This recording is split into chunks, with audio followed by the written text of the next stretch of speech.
Welcome back, everybody. In this video, our focus is going to be lesson number 58.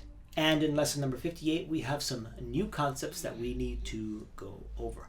But quickly, let's run through some of the things that need to be addressed. We are in a time signature of 6/8. So if you remember, the top number tells you how many counts in the measure, in this case 6. The bottom number tells you which note value is going to get the count. The number 8 is going to represent the eighth note. So we have 6 counts of eighth notes, or 6 eighth notes in every measure.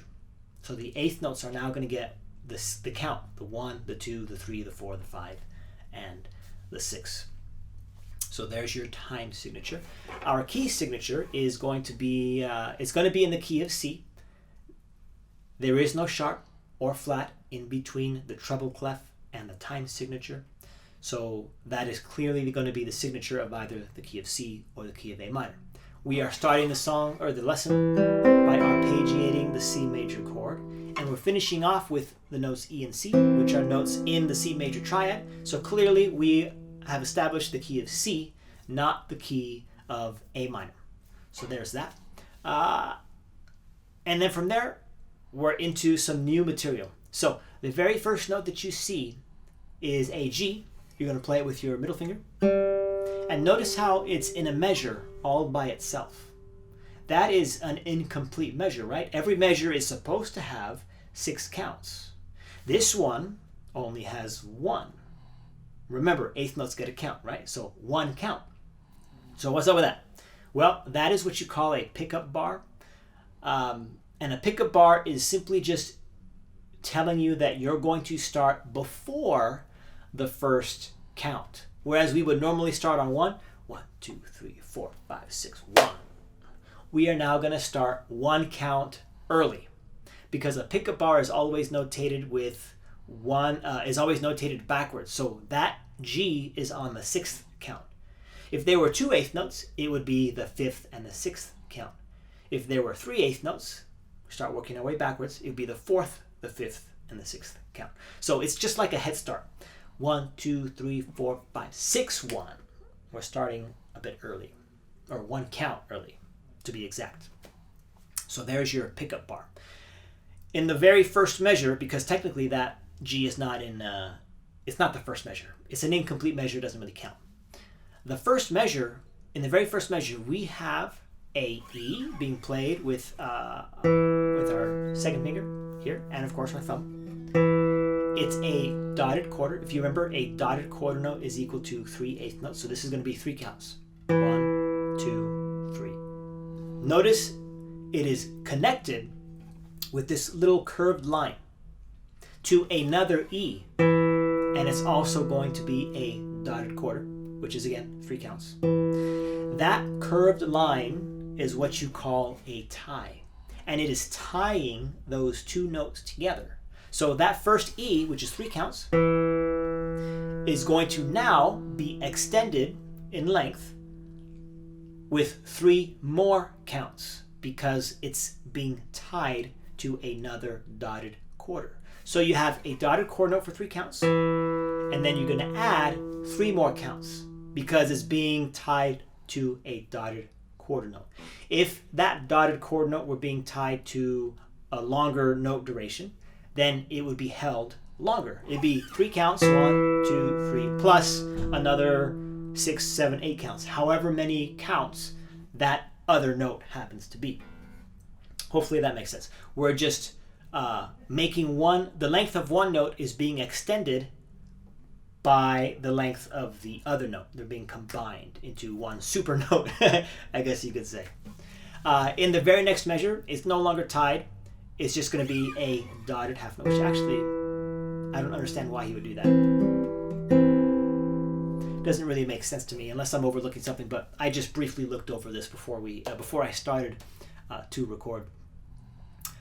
Keep all your bass notes ringing. 1, 2, 3, 4, 5, 6. 1, 2, 3, 4, 5, 6. 1, 2. See how I'm isolating the bass notes so I can hear what it sounds like, and then when I play the lesson, I'll be able to tell more clearly or I'll just be able to tell if I'm still holding on to notes, because your ear gets used to what it heard before, right? There is one eighth rest in 1, 2, 3, 4 in measure 5, another one in measure 8. So you're gonna lift up that E. 1, 2, 3, 4, 5, 6 on the sixth count. You're not again measure 1, 2, 3 on measure 5. Let's just stick to measure 5.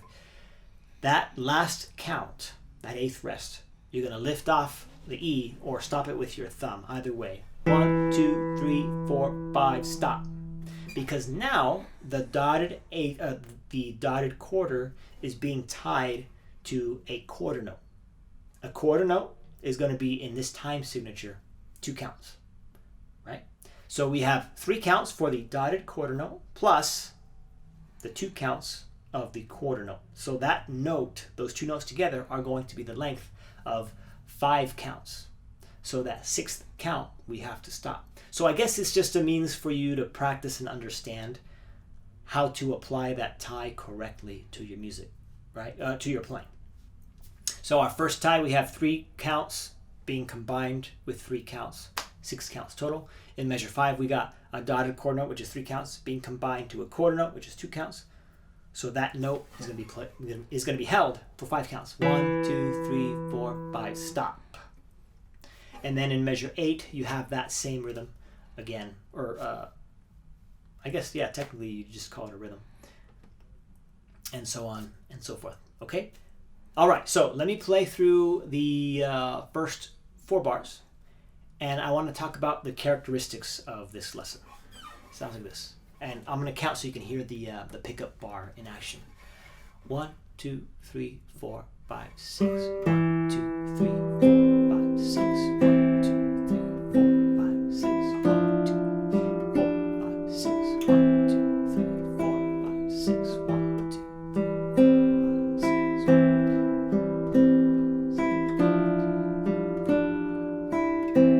I stopped on measure 8. So you notice how it's got this swing feel. And that's usually what you get when you're in a meter, when you're in a triple meter, meaning a meter that's subdivided by 3 notes. It can be subdivided into 3. 1, 2, 3, 4, 5, 6. And that's going to change how we execute or perform, or how we acknowledge the musical phrases. Because it's swinging, it's kind of got this perpetual motion. Just think of it like a pendulum. It's not going to stop, right? So musically, we can allow the phrases to be played through without doing much play with the tempo, because it's not going to sound bad because of this characteristic. But we can still do something, just not with the tempo. We can back off volume wise. We can just decrescendo. And then as we start the next phrase, we start to build that crescendo. So we're not totally just playing straight like a computer would. Again, I mentioned computer. It's just a good comparison, right? We don't want to play like a computer. So let me play the first measure, 8 bars again. Actually, it's 7. 1, 2, 3, 4, 5. Yeah, it is 7. Well, I'm playing the first note of measure 8. So I'll play the first 8 measures. And listen to not the tempo. The tempo is not going to change. But we are going to change the volume. Decrescendo, crescendo, so on and so forth. 1, 2, 3.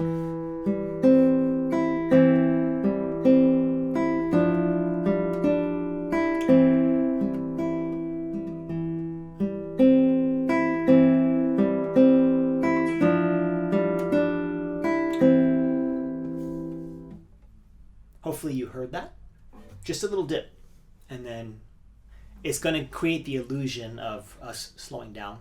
And it's still going to allow the listener to hear the separate parts of the music. And it'll be more enjoyable to them, even if it is at a subconscious level. In measure 8, we have 1, 2, 3, 4, 5, 6. That high E is going to be on the 6th count. Play with your ring finger. And then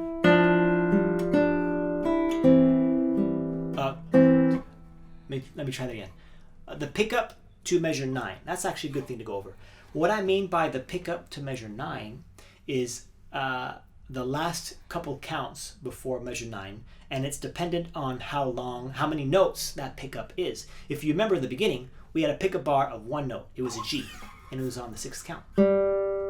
This time, in measure 8, our pickup bar is an E. And again, it's only 1 count, but it's an E. Everything before that is just going to be a held note that you played on the first count. 1, 2, 3, 4, 5. So that E at the end of measure 8 is not the end of the previous phrase. It is actually going to be the beginning of the next phrase. It's acting as a pickup, just like our G did at the beginning of the lesson. So I'm going to count 1, 2, 3, 4, 5, and then I'm going to play that E on 6, and then I'm going to be into measure 9. 1, 2, 3, 4, 5.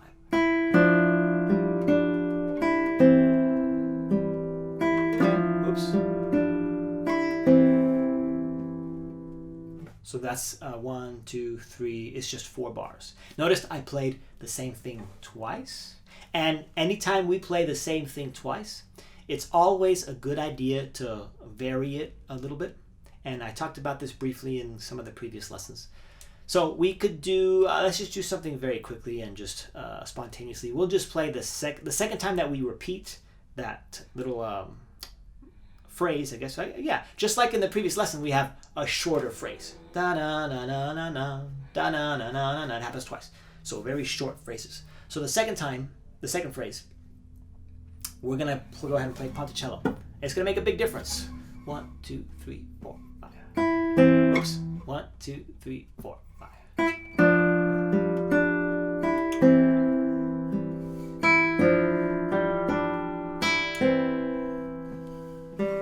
And then we're into the next, the final phrase. We can also play the first one quieter.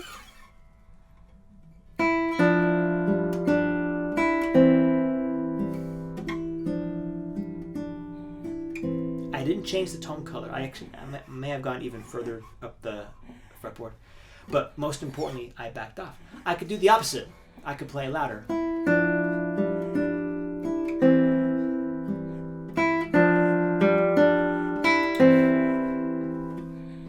It's entirely dependent on it's subjective. Whatever it is that you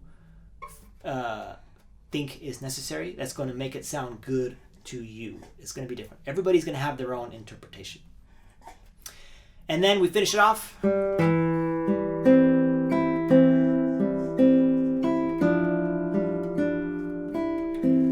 Slight rit, slight decrescendo to finish it off nice and gentle. That is just like the first phrase. So we kind of have a little mini, and I didn't mention this in the previous lesson, it's a very small, mini, compact piece of music. We have the beginning,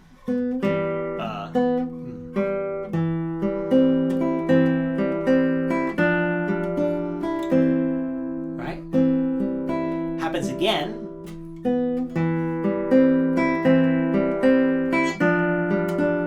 Now we're into the development section. So that was like the theme, that's the first part. The verses, whatever you want to say, it doesn't matter. Now we have the development section.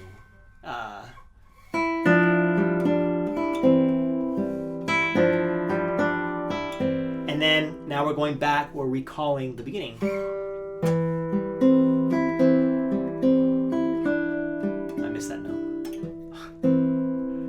Okay, so you have a beginning, you have a middle, and you have an end. All right? Very good.